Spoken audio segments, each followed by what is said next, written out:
오늘도 함께 예배하는 여러분에게 성령의 충만한 은혜가 함께 하시기를 주의 이름으로 축복합니다. 오늘은 찬송가 421장 그리고 신명기 23장 1절에서 14절 말씀 우리 함께 나누도록 하겠습니다.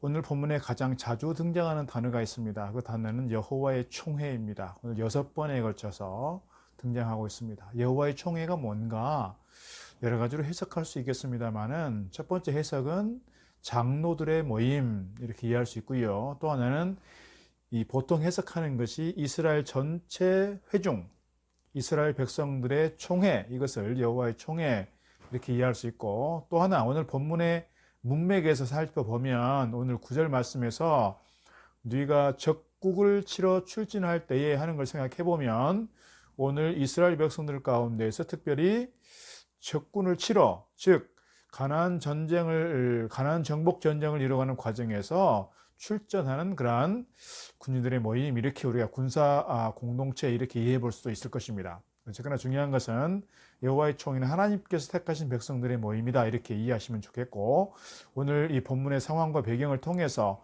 이스라엘이 특별히 거룩한 전쟁 헤렘을 치러야 되는, 성전을 치러야 되는 과정 속에서 저들이 단순히 군사적인 용맹성만이 아니라 또 저들이 갖춰야 될 신앙적 또는 믿음 또는 인격 또는 정결함 또는 삶의 규례, 이런 것들이 필요하다, 이렇게 이해해 볼 수가 있을 것입니다.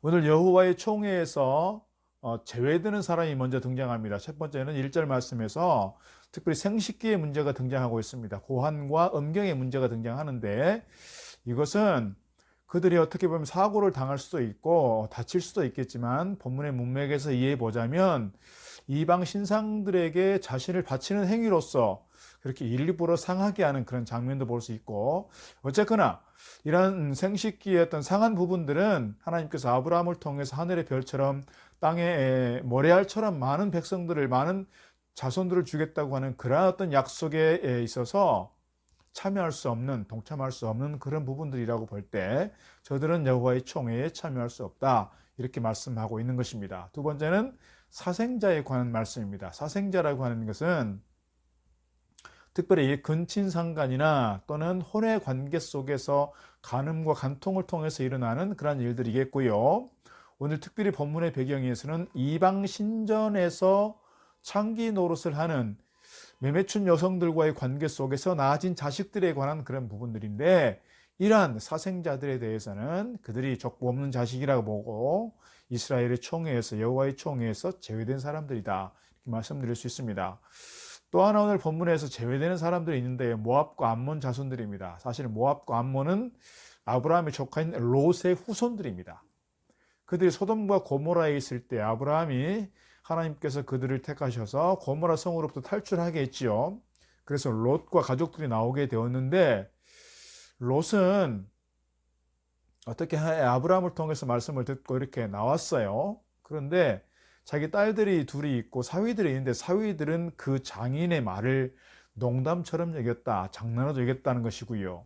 그래서 롯이 아내와 두 딸들을 데리고 나오는데 뒤돌아보지 말라고 했던 하나님 말씀을 거역하고 이 롯의 아내는 뒤로 돌아보게 됩니다. 그래서 그 자리에서 소금 기둥이 되었고, 롯과 두 딸이 나중에 이제 나와서 한 성읍에 살게 되었는데, 두 딸들이 남편들도 없고 자식을 볼 수 없으니 아버지에게 술을 먹여서 아버지와 근친상간을 하고 그 관계 속에서 자식들을 낳았는데, 그 자식들이 모압과 암몬인 것입니다.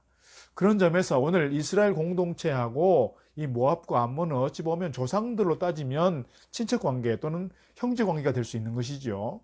그런데 오늘 말씀에서 보게 되면 그 모압과 암몬 자손들은 이스라엘의 회중에, 여호와의 총회에 들어갈 수 없다고 말하고 있습니다. 오히려 에돔 사람들에 대해서, 그리고 애굽 사람들에 대해서는 오히려 반대예요. 그들이 당장 들어올 수 없지만 3대가 지나고서 그 후손들은 이 여호와의 총회에 들어올 수 있다고 문을 열어놓았는데, 특별히 모압과 암몬에 대해서는 어찌 보면 가까운 관계일 수도 있음에도 불구하고 그들을 차단해서 그들을 총회에 들어오지 못하도록 규정하고 있습니다. 중요한 이유를 오늘 모세는 이렇게 말하고 있는 것입니다. 4절 이하에 보게 되면, 그들은 너희가 애굽에서 나올 때에 떡과 물로 너희를 길에서 영접하지 아니하고 메소포타미아의 부돌 사람 부올의 아들 발람에게 뇌물을 주어 너희를 저주하게 하려 하였으나 네 하나님 여호와께서 너를 사랑하심으로 네 하나님 여호와께서 발람의 말을 듣지 아니하고 네 하나님 여호와께서 그 저주를 변하여 복이 되게 하셨나니 네 평생에 그들의 평안함과 형통함을 영원히 구하지 말지니라.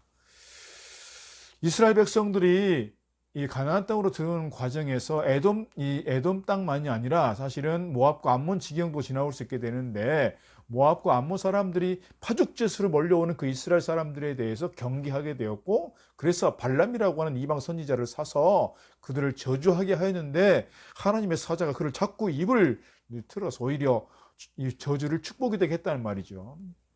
그들의 가는 길을 방해했을 뿐만 아니라 무시했고 조롱했고 이방 선지자를 통해서 저들을 저주했던 그런 맥락에서 오늘 하나님께서는 그들의 죄를 그만두지 않는 거예요. 그래서 모압과 암몬은 절대 이스라엘 회중에, 절대 여호와의 총에 들어올 수 없다, 이렇게 말씀하고 있습니다.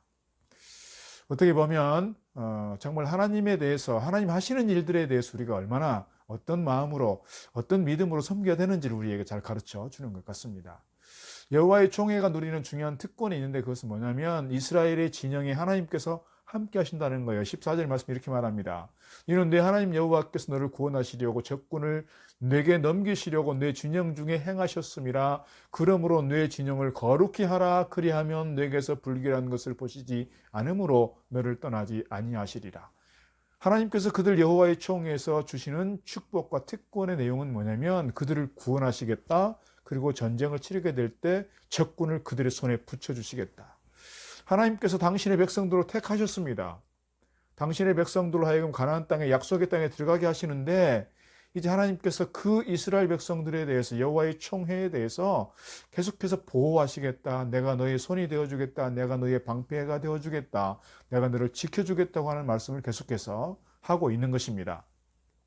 단 이스라엘 백성들이 해야 될 의무가 있습니다. 그 의무는 뭐냐면, 그 의무는 그들이 정결함을 유지하라는 거예요. 하나님께서 이스라엘 백성들에게 나도 거룩하니 너희도 거룩하라 하는 말씀 보면, 오늘 이스라엘 백성들이 거룩함과 청결함을 유지해야 될 몇 가지 일들이 있어요. 그게 뭐냐면 저희들이 윤리적으로, 도덕적으로 정결함이 있어야 되겠고요, 의식적으로 정결함이 있어야 됩니다. 10절 말씀, 그래서 너희 중에 누가 밤에 몽설함으로 몽정하게 되었을 때요, 부정하거든 진영 밖으로 나가고 진영 안에 들어오지 아니하다가 해질 때에 목욕하고 해진 후에야 들어오게 된다는 거예요.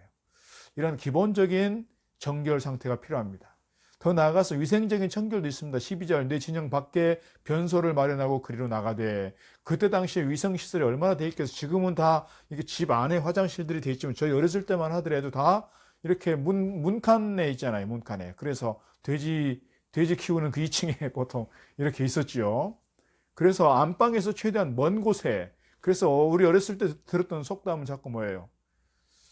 처가와 화장실은 멀수록 좋다, 그런 말씀 자꾸 들은 바가 있습니다. 화장실을 멀리 뒀습니다. 오늘 말씀도 보면 집 안에 화장실을 둘 수 없는 그런 상황에서 집 밖에다가 화장실을 두고 이런 변의 문제에 있어서 잘 처리해야 된다는 말씀하고 있는 겁니다. 그리고 13절 보면 내 기구에 작은 삽을 더하여 밖에 나가서 대변을 볼 때 그것으로 땅을 팔 것이요 몸을 돌려 그 배설물을 덮어라 그랬습니다. 땅을 파서 배설물을 덮어야 이게 이제 위생적으로 괜찮다는 것이죠. 하나님께서 그들 회중 백성들에게 있어서 하나님께서 거룩하듯 이스라엘 백성들이 거룩함을 이어가야 될 그러한 의무가 있다는 것인데요. 이렇게 의무를 잘 지켜갈 때 하나님께서 그들을 구원하시고 그들과 함께 하시고 그들 가운데 역사하신다 말씀하고 있습니다. 그 하나님께서 지금 우리와도 함께 하시는 줄 믿습니다. 하나님께서 너는 내 것이라 부르시고 거룩한 공동체로 삼으셨는데, 오늘 하나님의 거룩한 백성된 여호와의 총회인 이 교회 공동체, 하나님의 거룩한 백성들은 이 공동체 안에 주님께서 함께 하셔서 우리 가운데 역사하시고 우리를 구원하시고 우리를 보호하시고 우리 가운데 일하시는 줄 믿습니다. 단 우리가 해야 될 중요한 일이 있다. 그게 뭐냐? 하나님께서 거룩하시듯 우리도 거룩해야 한다는 거예요. 사랑하는 성도 여러분, 오늘 우리가 정말 하나님께서 우리에게 원하시는 것처럼 얼마나 거룩함의 주제를 안고 거룩함의 그런 마음들을 가지고 거룩함의 영성을 가지고 살아가고 있는지 우리가 늘 돌아볼 수 있으면 좋겠습니다. 오늘 우리가 하나님께서 기뻐하실 만한 거룩한 공동체를 세워가고 오늘 우리 안에 역사하시는 하나님을 의지하면서 믿음으로 잘 달려가는 저와 여러분 되기를 주의 이름으로 축복합니다.